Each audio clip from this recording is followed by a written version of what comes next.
Bonjour et bienvenue dans Nos 2 centimes, le podcast où on parle de nos vies relationnelles et de Dieu. Ici Sophie, je suis très contente de vous accueillir pour ce deuxième épisode de l'année 2025. Est-ce que vous avez fait des résolutions ? Sur Insta, on parle des résolutions parce que moi, perso, Sophie, j'aime trop les résolutions. Janvier et décembre, c'est mon mois préféré de l'année parce qu'on prépare les résolutions, puis après on commence les résolutions et on est dans une déloulou, une illusion que tout va changer cette année et j'aime trop. Et puis c'est bien de faire des changements aussi dans sa vie. Donc on est trop content de vous accueillir pour cet épisode. Divi, on voulait l'accueillir déjà depuis longtemps sur le podcast parce que c'est la star de l'amitié. On a tous besoin d'avoir une divi dans sa vie.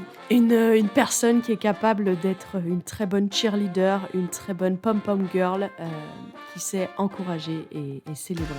Et du coup, je suis contente que vous puissiez écouter cette conversation qui m'a fait du bien. Est-ce que les amitiés qui durent toute la vie sont les meilleures ? Voilà de quoi on discute.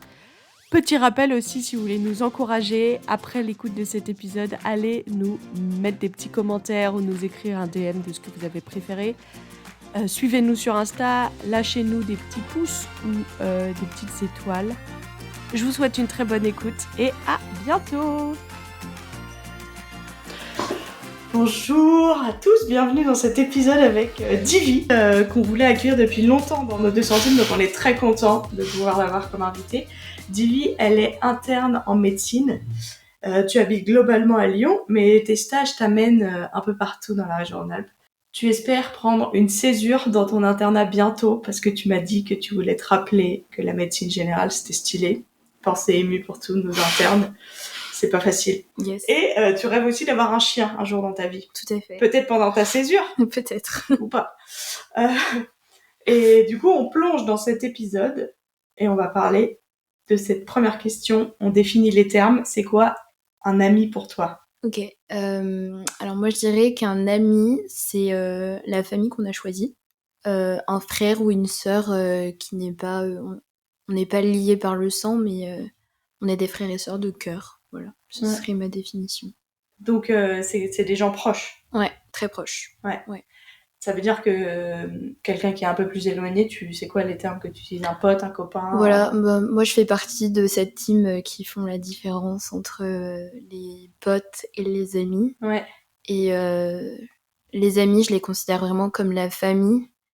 Et souvent quand je vais les présenter à ma famille de sang, mes parents, mes frères et sœurs, je vais dire c'est ma sœur de cœur, c'est mon frère de cœur, ou ma sœur d'une autre mère, voilà. Et quand je parle des potes, on est des potes, mais c'est moins... la relation est peut-être un peu plus superficielle, je dirais, dans les contenus de nos échanges. Et ouais, on va moins aller dans le deep, on va moins aller dans l'intimité.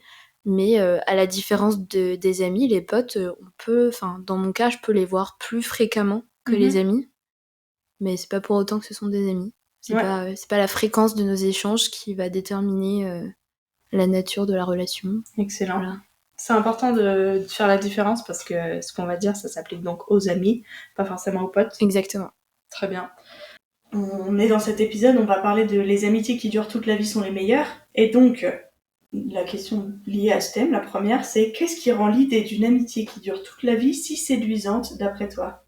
Alors, je dirais premièrement que ce qui rend l'idée d'une amitié qui dure toute la vie séduisante, c'est la sécurité d'avoir cette relation qui dure. On se dit qu'on va pas affronter la peine de cœur que cela peut être d'avoir une relation, une amitié qui se termine, et il y a un caractère sécurisant là-dedans. Je dirais aussi l'idée que avec le temps la relation se construit, que avec le temps ça devient plus riche, plus profond, plus mieux, je sais pas, voilà. Et aussi l'idée que donc c'est l'idée qu'il y a une progression vers le meilleur. C'est ça. Ouais. Et l'idée que avec le temps on se crée forcément des souvenirs, et ouais, ça c'est beau de se dire qu'on a traversé toutes ces choses. Ou moi je sais qu'avec mes amis avec lesquels on se connaît depuis pas mal de temps, on aime bien se remémorer des souvenirs, et c'est quand même propre aux relations qui durent suffisamment longtemps, ce côté-là où on peut se rappeler des choses, pas mal de choses qui ont eu lieu dans le passé. Voilà. C'est beau. Oui, et ça, pour préparer cet épisode, je pensais à cette chanson de Ben Rector qui s'appelle Old Friends et qui dit que tu peux pas te faire de vieux amis parce que en fait, t'as les souvenirs en commun. Tu peux te faire des nouveaux amis et ça peut être hyper riche, mais tu peux pas en fait avoir les souvenirs de 10 ans d'amitié avec des nouveaux amis. Exactement. Et c'est chouette.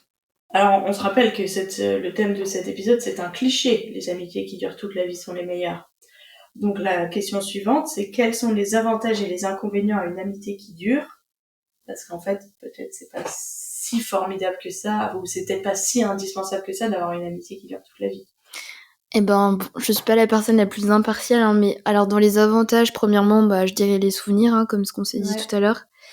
Et aussi le fait de pouvoir se voir évoluer dans le temps et s'encourager, se rappeler, tiens, rappelle-toi, il y a 5 ans, ça c'était quelque chose que t'étais pas du tout capable de faire ou de dire, t'aurais réagi comme ça, regarde là où t'es aujourd'hui.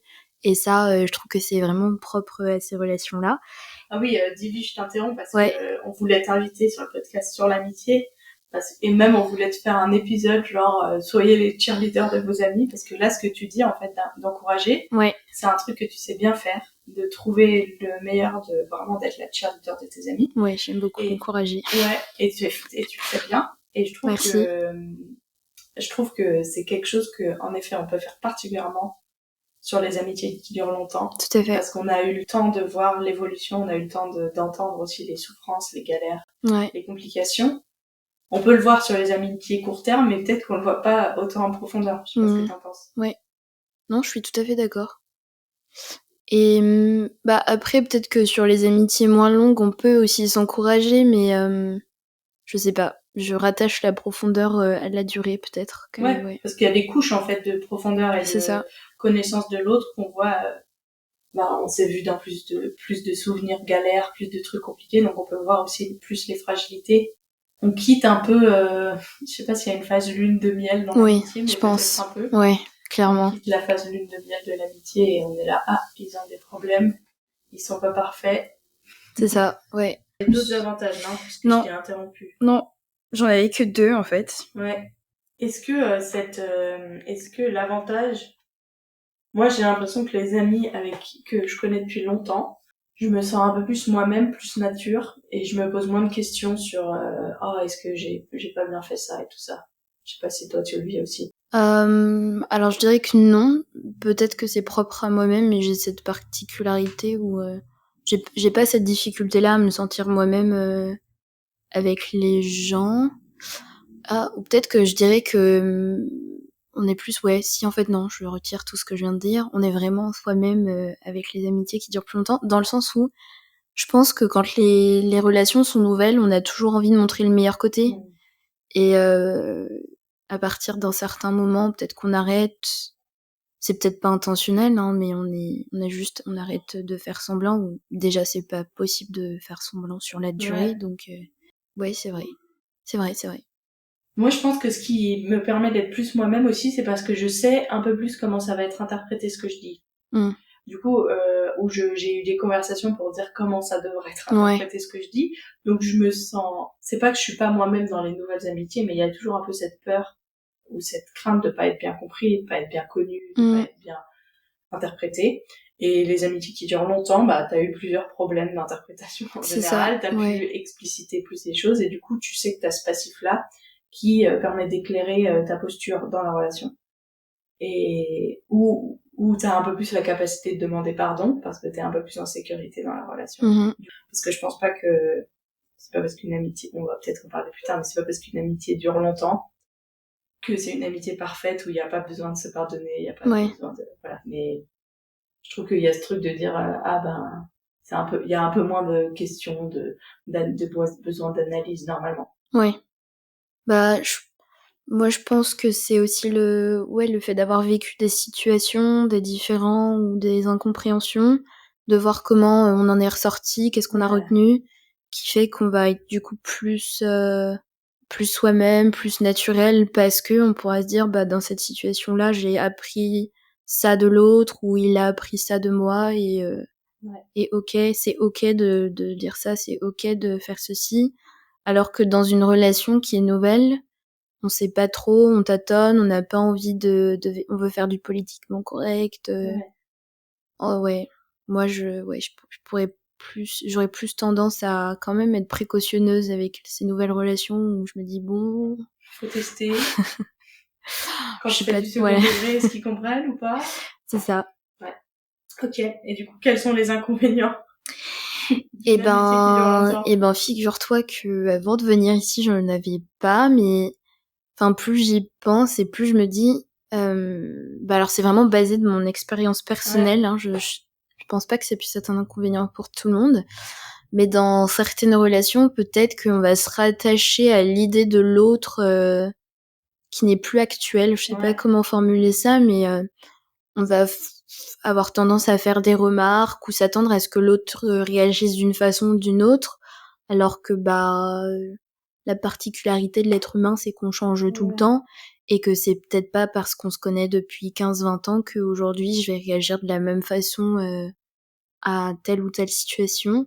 Et pour moi, ça peut être une difficulté dans ces relations qui durent depuis longtemps, c'est de s'adapter ou se faire à l'idée qu'en fait, ok, je le connais depuis 15-20 ans, mais l'autre a peut-être changé et peut-être qu'il va réagir comme ça, mais peut-être pas. Peut-être qu'il y a de nouveaux éléments que je n'ai pas qui feront que la personne réagira différemment. Et c'est pour ça que je dis vraiment que les amis, pour moi, c'est la famille, parce que c'est quelque chose qu'on peut retrouver aussi avec les membres de notre famille, où ils vont s'attendre à ce qu'on réagisse d'une façon, mais on a changé, et la vie fait que on est plus mature, et on réagit différemment, quoi. Mais c'est le seul inconvénient que j'ai trouvé jusqu'à présent. C'est vrai que le présent. risque d'enfermer l'autre, j'ose dire même d'être propriétaire de l'autre, je pense que c'est particulièrement vrai quand il y a des nouvelles relations qui se créent, des nouvelles amitiés ou un couple ou des enfants, où c'est presque de la jalousie de mais je connais la personne depuis plus longtemps, donc je devrais mieux la connaître que machin qui vient de débarquer. Tout à fait. Et qu'en fait non, parce que machin il connaît d'une manière que moi je peux pas connaître l'autre. On cite très souvent C.S. Lewis dans cette saison, quand tu découvres l'ami d'un ami, tu peux soit être dans la jalousie de ah mais il m'a volé mon ami, ou alors tu peux dire ah super, le fait qu'il soit ami avec cette personne, ça révèle une facette de mon ami qui ne m'est pas accessible que à moi, mais qui est accessible à l'autre ami. Donc ça me permet de mieux connaître mon ami. Et je pense que c'est vrai aussi, mais c'est pas très simple. Moi, je le vois quand il y a eu des conjoints notamment, de dire mais enfin, je sais comment il fonctionne, mon ami, mais en fait, non, peut-être pas. pas dans le niveau d'intimité. Du coup, comme t'as dit, on change, donc on peut pas enfermer l'autre dans son soi de 25 ans. C'est ça. Si à 35 ans c'est la même personne, c'est sûrement qu'il y a un problème. Ouais. Et ça peut être des conversations difficiles d'expliquer à l'autre que en fait on a changé. Ouais, d'accueillir le changement, c'est chaud. Tout à fait. Est-ce qu'un inconvénient, c'est pas aussi d'imaginer que et on en parle dans l'épisode Les amitiés n'évoluent pas, premier épisode de la saison, mais est-ce qu'un des inconvénients, c'est pas aussi d'avoir du mal à ce que l'autre évolue, mais aussi la relation, et que on peut idéaliser, notamment quand on est étudiant, on peut passer plein de soirées ensemble et tout ça, et donc c'est assez difficile d'accepter qu'après il y a le milieu du travail, qu'il y a des déménagements, qu'on n'est pas aussi flexible dans l'emploi du temps à différentes saisons de vie, et que l'inconvénient des amitiés qui durent, c'est de pas arriver à faire les transitions d'amitié dans des autres phases. Ouais, c'est intéressant. D'avoir du mal à accepter le changement ou la nouvelle dynamique.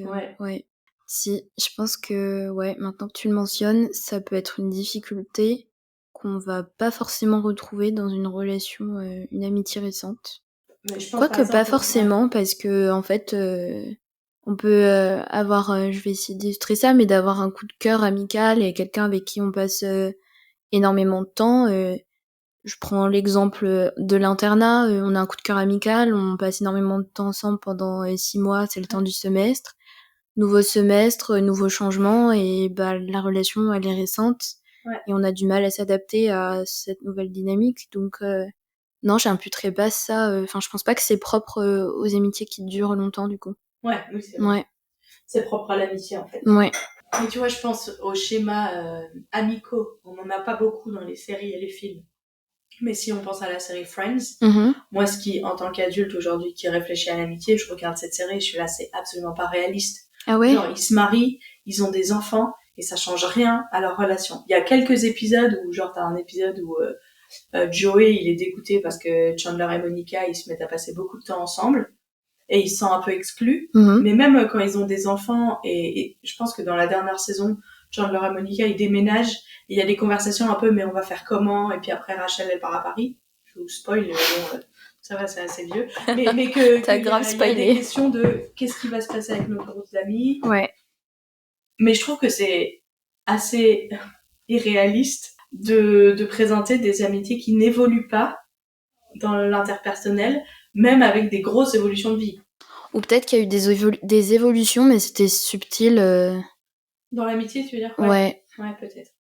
Et pour reprendre l'exemple de Friends, il y a l'exemple de Joey et Chandler, où Joey a quand même eu du mal parce qu'il a eu le sentiment de perdre son acolyte, Ouais. celui avec qui il faisait les 400 coups. Mais je pense aussi à la relation Rachel et Monica qui étaient colocs de base. Ouais. Et il y a quand même eu un temps où Rachel a dû apprendre à prendre moins de place parce que doucement mais sûrement Chandler s'installait. Ah oui, oui. Mais ça, c'était plutôt les colocs, presque plus Ouais, que l'ami. Mais c'est vrai. C'est vrai, C'est plus le côté coloc, ouais. tu vois plus les évolutions que moi. Parce que, en fait, moi, ça m'interpelle de me dire si c'est ça notre représentation de l'amitié. Dans notre vraie vie, quand ça évolue, on se dit que c'est un échec. Alors que si Friends c'est une perspective irréaliste de l'amitié, ça devrait pas être notre standard et notre modèle. Ah ouais. Mais bon, malheureusement, je pense que Friends a été créé dans l'idée de nous dire que c'était l'idéal de beaucoup et Ouais. on aspire à Friends. Et que devrait, Ouais. nos amitiés devraient ressembler à ça. C'est ça. Alors, quels sont les facteurs clés qui font durer, selon toi, une amitié sur le long terme? Si on part du principe que c'est une bonne chose d'avoir des amis à long terme. Premièrement, je dirais le respect de l'autre et de son jardin secret. Je fais partie de la team qui considère qu'on devrait pas tous dire en amitié et que c'est ok de ne pas connaître certains aspects de la vie de l'autre parce que il ou elle a fait le choix de ne pas nous le partager. Et je pense que ce respect-là, c'est une des premières bases à poser dans la relation pour qu'elle puisse durer. Parce que, encore une fois, je me base de mon expérience, hein, mais ça peut être source de pas mal de ruptures amicales. L'incompréhension dans le fait de pas tout se dire ou mais pourquoi est-ce que j'apprends ça maintenant, comment ça se fait que l'autre le sache et que moi je le sais pas, ou pourquoi est-ce que je suis la dernière à découvrir cet élément de ta vie ouais, le respect du jardin secret de l'autre pour moi c'est un des éléments clés. Et même, j'entends là, la non-comparaison entre l'amitié que tu as avec la personne et les autres amitiés. Tout à fait. D'accepter ce qui est. Ouais, moi je pars du principe que chaque relation est unique et on peut pas s'attendre, on peut pas faire des échelles ou dire dans mes relations t'es le numéro 1 et puis toi t'es le numéro 5 et puis pas s'attendre à ce que je vive la même chose avec un tel ou avec un autre. C'est vrai, pas comparer les relations, c'est important quand même. En même temps, comparer pour nous aider à investir mieux les relations, c'est aussi bien de pouvoir dire ah ça c'est sain et ça c'est pas sain. Des fois la comparaison nous aide à dire mais dans cette relation je suis mal, alors que dans cette autre relation je suis bien, et c'est quoi la différence entre les deux? Pas juste la personne mais aussi les dynamiques relationnelles. Mais du coup c'est plus à titre personnel, c'est pas quelque chose qu'on va forcément exposer aux autres. Là je trouve que ça devient malsain. L'autre il me raconte ouais. Je dirais quoi d'autre? Je mettrais la loyauté. Et je vais essayer de développer ce point, parce qu'en fait, j'ai noté loyauté, et je me suis dit, mais peut-être qu'on n'entend pas tous la même chose dans loyauté. Mais pour moi, c'est le fait de pas critiquer ses amis. Quand on peut être tu peux te retrouver dans un groupe de personnes, et puis si certaines personnes se mettent à critiquer tes amis, je pense que c'est important de prendre position et de dire que toi tu tolères pas ce type de propos et que tu prendras pas part à la conversation, parce que ça je pense que c'est une phrase que beaucoup ont entendue, mais si quelqu'un est capable de critiquer je sais pas qui devant toi, qu'est-ce qui te dit qu'il le fera pas quand toi t'es pas là à ton sujet? Et ouais, c'est ce que j'entends moi par loyauté. Ouais.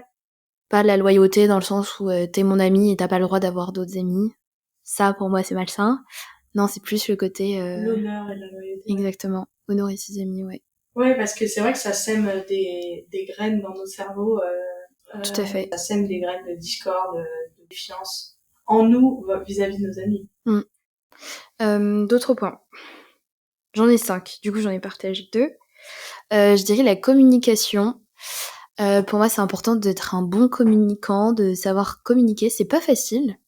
Mais ce que j'entends par ça, c'est de se dire les choses quand ça va pas. Pour moi, l'amitié, c'est quelque chose de beau, mais c'est pas linéaire et tout lisse. Il y a des moments où on va avoir du mal avec l'autre et c'est ok. Et je pense que c'est important de savoir mettre des mots dessus. Et j'ai envie de dire, c'est pas une vérité absolue ce que j'avance, c'est ma vision des choses encore une fois, mais plus la relation dure, et forcément, je pense qu'on va se retrouver dans des situations où ça va être compliqué avec l'autre, où il y aura des saisons où ce sera un peu plus délicat, où le moindre sujet va nous rendre susceptibles ou quoi. Et je pense que vraiment, la communication, c'est une bonne base. Et d'ailleurs, j'ai un super exemple. Une de mes meilleures amies, elle s'appelle Jade. Et au tout début de notre relation, on n'arrivait pas du tout à communiquer. Elle disait chat, je répondais chien. Elle disait A, je disais Z. Et on n'y arrivait vraiment pas. Et ça partait en clash, quoi. À chaque fois, ça partait en clash. Et un jour, on s'est vraiment posé toutes les deux. Et on était là, tu vois, dans cette situation, voilà comment je fonctionne, voilà comment je réfléchis. Et voilà quelle a été ma vision des choses. Ah ok, d'accord, écoute, je trouve ça pas logique, moi c'est comme ça que j'ai vu, comme ça que j'ai expérimenté, et le fait d'avoir mis des mots dessus et d'en avoir parlé, ça, premièrement, ça nous a permis de nous comprendre mieux l'une l'autre, et ça a été le début de cette superbe amitié. Et maintenant, quand on passe du temps ensemble, on en reparle et on rigole parce que on est d'accord sur le fait qu'au début, on n'arrivait pas du tout à communiquer, et on trouve ça drôle parce que justement on est toutes les deux d'accord pour dire que ça nous a permis d'accéder à un cap, le fait de se poser et de vraiment comprendre comment l'autre fonctionne, quelle est sa sensibilité, voilà, la communication. Trop bien. Est-ce que tu fais partie de la team qui pense qu'il faut tout dire? Pas, j'ai entendu ce que tu disais sur le jardin secret, mais comment est-ce que tu discernes ce que tu peux dire dans le malaise dans la relation, et ce que tu peux juste laisser passer par-dessus? Du coup, je fais pas partie de ceux qui considèrent qu'il faille tout dire.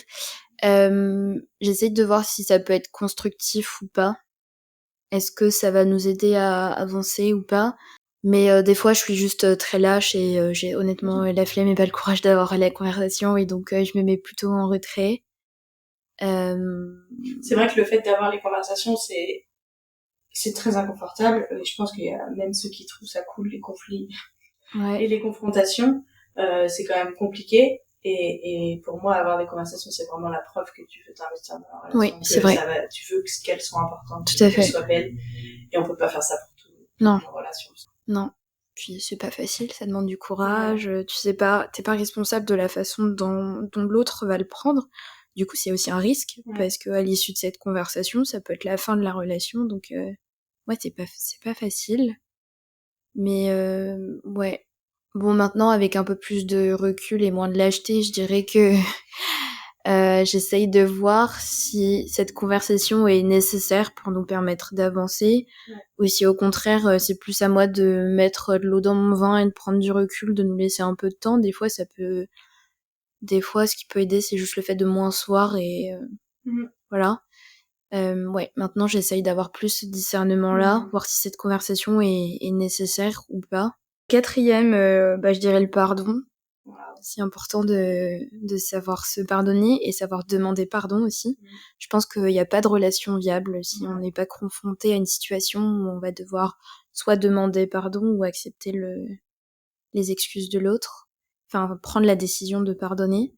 Mais c'est très très important. Je pense qu'on peut pas être rancunier, c'est pas compatible avec des amitiés qui durent. Je vois pas comment les deux peuvent fonctionner. Et ce qui est important dans le pardon, c'est aussi que dans le pardon, il y a ta part, mais il y a aussi aller dire à l'autre que t'as été blessé. Et je pense que ça aussi, enfin, confronter, communiquer, ça fait partie des amitiés qui durent parce que, corrige-moi si je me trompe, mais je crois pas que t'es en train de dire genre juste il faut mettre sous le tapis et pardonner, c'est pas mettre sous le tapis, mais c'est dans la relation avec l'autre lui dire bah quand t'as fait ça tu m'as blessé et dire voilà j'ai été blessé et laisser à l'autre l'opportunité de nous demander pardon. Et nous demander pardon, reconnaître nos torts ou quand l'autre nous dit j'ai été blessé par ça, pouvoir dire je te demande pardon. Je pense que c'est important que dans le pardon il y ait la reconnaissance des torts. Sinon c'est pas du pardon, moi je ce serait tout le langage du pardon. Ce serait quoi? C'est comme ça que tu demandes les excuses. Gary Chapman, il a fait un livre là-dessus. Sur le pardon? Sur les langages. Je sais plus comment il est formulé le livre, mais c'est les langages des excuses, quoi. Et la reconnaissance du tort causé, c'en est un. Pour certaines personnes, c'est important que l'on reconnaisse sa responsabilité. Oui. Je complétais ce que tu disais parce que je crois que si on est que dans je pardonne et je passe par-dessus et j'ai pas la conversation, en fait, la rancœur, elle arrive forcément. L'amertume, elle arrive forcément. Enfin, si ton ami, il fait tout le temps la même chose parce que tu lui as jamais dit que ça te blessait, bah, en fait, c'est du pardon, mais ça contribue pas à la relation saine. Oui, tout à fait. Oui, je pense que ce que j'entends par ça, c'est avoir la conversation. Et à la fois que ce soit celui qui se rend compte qu'il a fait du mal et qu'on ressent ce besoin d'aller du coup demander pardon, ou alors si dans l'autre cas ton ami passe son temps à te faire du mal, à un moment donné il faut aller le voir et lui dire en fait quand tu fais ça bah ça me blesse. Mais mais oui, parce que je pense que ce que tu disais avec ton ami Jade, de dire mais voilà ça fait ça, peut-être l'autre il le sait pas. Tout à fait. Alors il y a des fois il y a des trucs universels, rabaisser quelqu'un en public, lui mettre des gifles ou je sais pas, ça c'est universel, c'est pas bien. Si tu fais ça, ça contribue pas à la relation. Mais il y a d'autres trucs, on parlait dans un autre épisode de donner des solutions au lieu de juste écouter en silence. Vouloir tout de suite donner des solutions, ça peut blesser l'autre. Mais peut-être tu le sais pas. Donc c'est à l'autre de dire en fait j'aimerais que tu te taises la prochaine fois et que tu compatisses juste avec ma souffrance. Donc pardon, c'est le 4e point. Et donc le 5e point, rire ensemble. C'est quand même important de rire en amitié parce que sinon c'est un peu morose, je sais pas. C'est vrai, non mais c'est important que tu le dises parce que c'est des très sérieux les 4e points. Il faut bien qu'on rit de la vie, qu'on rit de tout et de n'importe quoi, Pour avoir envie d'être ensemble en fait. Parce que si on n'a pas de plaisir, on va pas forcément très bien ensemble. Voilà, ce sont tous mes points, Tes 5 points, c'est carré. Il y a des études qui existent sur le nombre d'amis dans ton cercle proche. Par rapport à des comparaisons par rapport à tes followers Insta ou tes amis Facebook. Moi, j'avais vu ça à l'époque sur Facebook, mais je sais pas d'actualité. Mais que genre, c'est peut-être 50 personnes avec qui tu peux être en contact. Et tes followers Facebook, à l'époque, c'était genre 500 en moyenne. Et qu'il y a vraiment un décalage entre tes connaissances et tes amis. Donc, je pense que ces études-là nous montrent qu'en fait, on va pas être amis avec toutes nos connaissances, toute notre vie. Comment tu réagis à ce postulat-là? Que tes amis d'aujourd'hui, il y en a certains, ils seront pas tes amis dans 5 ans ou 20 ans. Je suis tout à fait d'accord. Moi, je pense que il y a une belle phrase qui dit que certaines amitiés sont comme des étoiles filantes, elles sont faites que pour durer un moment, et je suis complètement d'accord. Je pense que, aussi pour l'avoir expérimenté, donc là je suis dans ma vingtaine, et c'est une période de ma vie avec le fait d'être étudiant où je rencontre beaucoup de monde. Il y a aussi beaucoup de changements qui se passent dans la vie pour X ou Y raison. On peut être amené à déménager, à aller à l'autre bout du monde, ou juste, je sais pas, ça peut être triste de le dire comme ça, mais juste tu te maries et ton quotidien est complètement différent, quoi. Et donc les relations peuvent changer du jour au lendemain, et je pense que moi je suis d'accord avec ça, et je trouve que c'est un exercice que j'ai dû faire où il m'a fallu être un peu plus consciente du fait de me dire que ok, là je fais le choix d'investir dans une relation avec quelqu'un, mais je ne sais pas si dans 10-15 ans on sera toujours amis, et ça c'était quelque chose qui m'attristait à l'époque. je voyais pas l'intérêt d'investir mon temps comme ça. J'aime pas perdre mon temps et encore moins mon énergie. Et avant, j'avais une vision des choses un peu plus restreinte où pour moi, à partir du moment où je te collais l'étiquette d'amis, c'était pour la vie. Ouais. Et l'expérience a prouvé que non.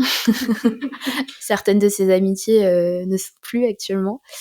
Mais le jour où j'ai premièrement compris que certaines de ces amitiés-là étaient amenées à s'arrêter, que c'était ok. Ouais. Ça m'a permis déjà d'être beaucoup plus détendue, je pense. Et juste de se dire que dans le pool de personnes que je côtoie, et dedans j'inclus les connaissances, les potes, les amis, accepter qu'on peut pas être ami avec tout le monde. Et je trouve que c'est cool parce que ça met moins la pression. Comme je le disais au début de l'épisode, pour moi il y a un certain degré d'intimité avec les amis. Ouais. Et aujourd'hui, si j'avais ce degré d'intimité avec toutes les personnes que je côtoie, connaissances et potes inclus, le travail que ça demande, quoi. Charge Donc, mentale. ouais. Donc, ouais. Moi, Oui, en je suis fait, d'accord. je pense que... Moi, je vais le dire de manière... Ça va être violent, préparez-vous. Le fait de perdre des amis, ça permet d'en trouver d'autres. Tout à fait. Et si t'es pas prêt à faire le deuil des amitiés qui étaient là que pour la saison, même si c'était 5 ans ou 6 mois, comme tu parlais des amis d'internat, tu peux pas accueillir les amis de la saison suivante. Et donc, t'es que dans une forme... Pas que, mais que je vais essayer d'être plus nuancée. Tu es dans une forme de nostalgie qui t'empêche de vivre le présent parce que tu veux rester dans le passé comme c'était avant. Ouais. Et en même temps, dans notre culture, on est un peu dans le tout jetable, et y compris pour nos amitiés, des fois quand ça devient difficile, on se barre. Et je pense qu'il y a aussi un choix de dire, si cette amitié, je veux qu'elle dure, il faut que j'investisse. Ouais. Ça va pas se faire tout seul, et donc discerner quelles amitiés pourraient durer longtemps. Toute la vie, on sait pas. On peut pas... Enfin, il y a même des gens qui peuvent mourir, donc c'est horrible ce que je dis. Mais c'est vrai. Non, mais je veux dire, tu peux déménager, tu peux être dans un autre fuseau horaire, et après tu peux plus communiquer, tu peux mourir, tu peux plein de trucs. Et du coup, dire, j'ai envie que cette amitié, elle dure sur le long terme parce que c'est quelqu'un qui me fait du bien, qui m'aide à grandir et tout ça, il y a un peu un choix qui fait que ça va durer. Je pense que si tu choisis pas, à un moment, il y a un risque que juste tu te laisses porter par la vie et tu sois pas intentionnel. Ouais.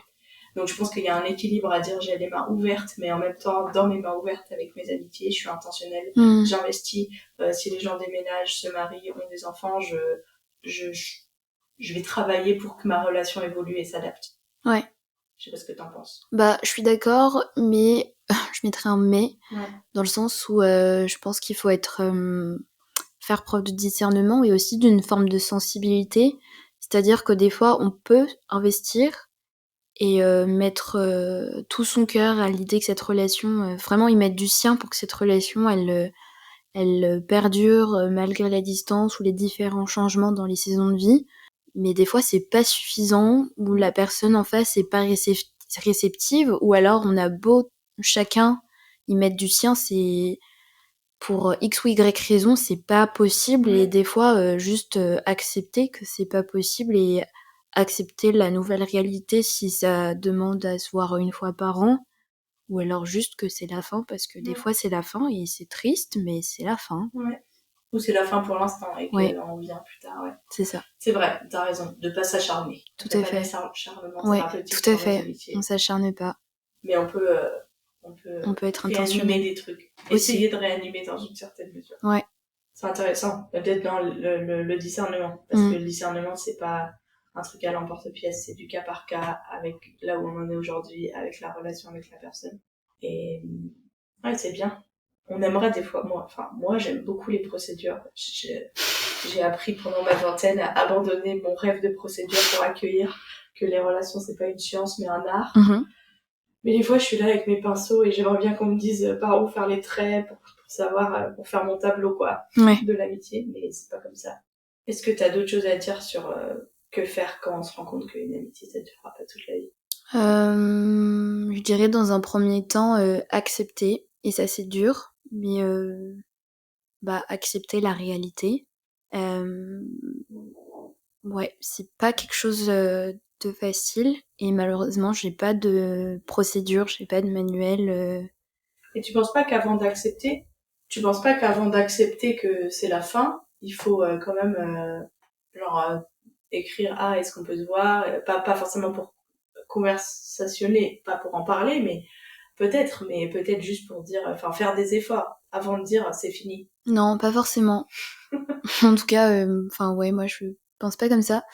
Bah du coup, je répondrais qu'il faut faire preuve de discernement, comme ce qu'on s'est dit tout à l'heure. Peut-être que dans une situation, un dernier effort peut être pertinent, intéressant et que ça peut porter du fruit.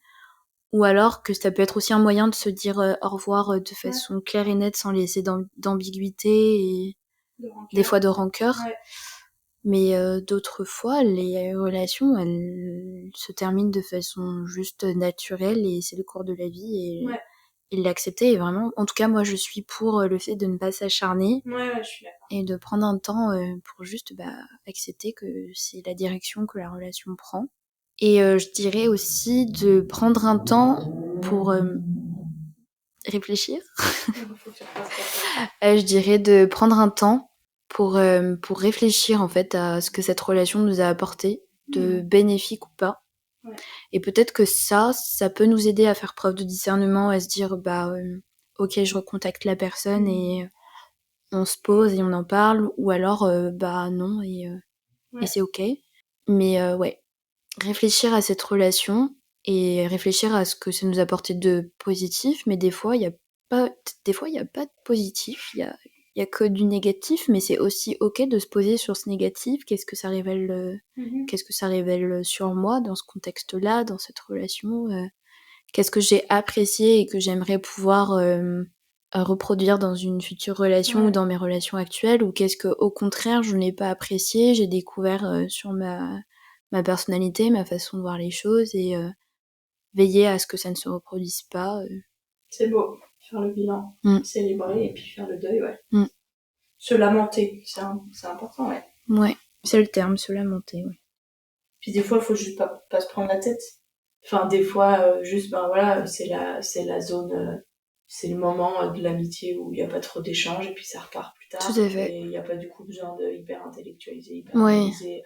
C'est-dire qu'est-ce que je ferais différemment, c'est juste comme ça, quoi. Moi, j'aime trop réfléchir, me poser et tout. Moi aussi, j'aime beaucoup réfléchir, mais il y a des fois où c'est simple. Tout à fait, oui. Il y a des fois où il n'y a pas eu d'enjeu, il n'y a pas eu de clash, il n'y a pas eu d'incompréhension, c'est juste, on s'est éloigné, on n'est plus du tout sur les mêmes...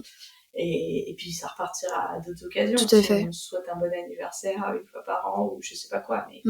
Mais... j'ai une amitié comme ça et j'en parlais avec ma famille récemment là.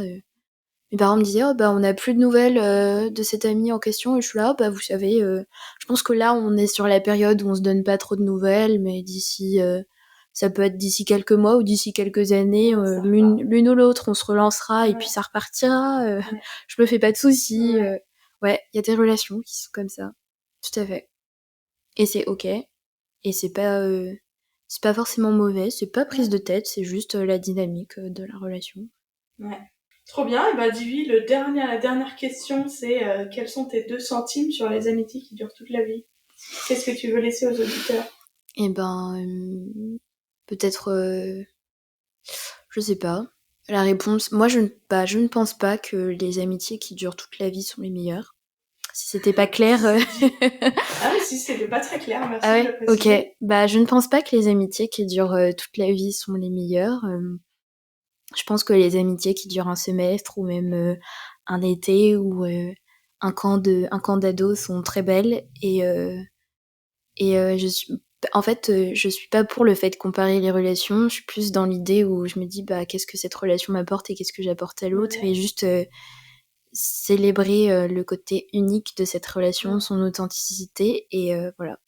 Je pense que les relations qui durent 6 mois sont très belles, comme les relations qui durent toute la vie. C'est trop beau. Voilà. Tu veux célébrer l'unicité des relations. Exactement. C'est trop beau, c'est trop précieux. Et je le vois dans ta perspective de comment t'es une cheerleader de tes amis, même si c'est pour une saison, même si c'est pour un concert, même si c'est pour... on voit ta posture de vouloir pas comparer, de juste être présente. C'est trop beau. Merci Divi pour cet épisode. Merci à toi de m'avoir invitée sur ce podcast. Merci d'avoir écouté cet épisode jusqu'au bout. Moi, ça me donne envie d'être un peu plus cheerleader de mes amis et de pouvoir les accueillir comme ils sont, sans les enfermer. Normalement, je dois faire des blagues à la fin de l'épisode parce que c'est la résolution 2025 et qu'il faut amener un peu de fun à la fin des épisodes. Mais je me suis rendu compte que si la fin de l'épisode est trop longue, alors les gens vont se rendre compte qu'il se passe quelque chose. Parce que tout l'enjeu, c'est de se dire que personne n'écoute d'après les stats les dernières minutes, secondes de l'épisode. Alors, je réfléchis. Que dire en peu de temps, mais qui soit drôle, ou alors au moins un peu genre une insider joke des gens qui restent jusqu'au bout de l'épisode. Mais d'abord, j'aimerais bien que si vous écoutez ce que je suis en train de dire là maintenant, vous veniez le dire, parce qu'en fait, je sais pas qui écoute, donc je sais pas qui est mon public des dernières minutes de l'épisode. Je vais vous partager une de mes résolutions de 2025, qui j'espère est inspirante sur le thème de l'amitié. Moi, je rêve de faire une soirée Lidl. C'est-à-dire une soirée où tout le monde amène des trucs Lidl à manger. Et même, bon, j'ai pas d'habits Lidl, mais ceux qui ont des habits Lidl, c'est le moment où ils peuvent le montrer et avoir vraiment trop la classe. J'ai rêvé de cette soirée Lidl. Ça fait 3 ans que je suis dans différents groupes d'amis et j'essaye de les motiver pour faire des soirées Lidl. Et il y en a 2 qui ont été annulées, plein qui ont été méprisés. Et donc j'espère qu'en 2025, j'aurai ma soirée Lidl. Voilà, je te souhaite d'avoir des résolutions en 2025 aussi spectaculaires que de faire une soirée Lidl. Et je te dis à bientôt, dimanche dans 15 jours, pour un nouvel épisode de Nos 2 centimes. Bisous sur le front, check pouce, cordialement.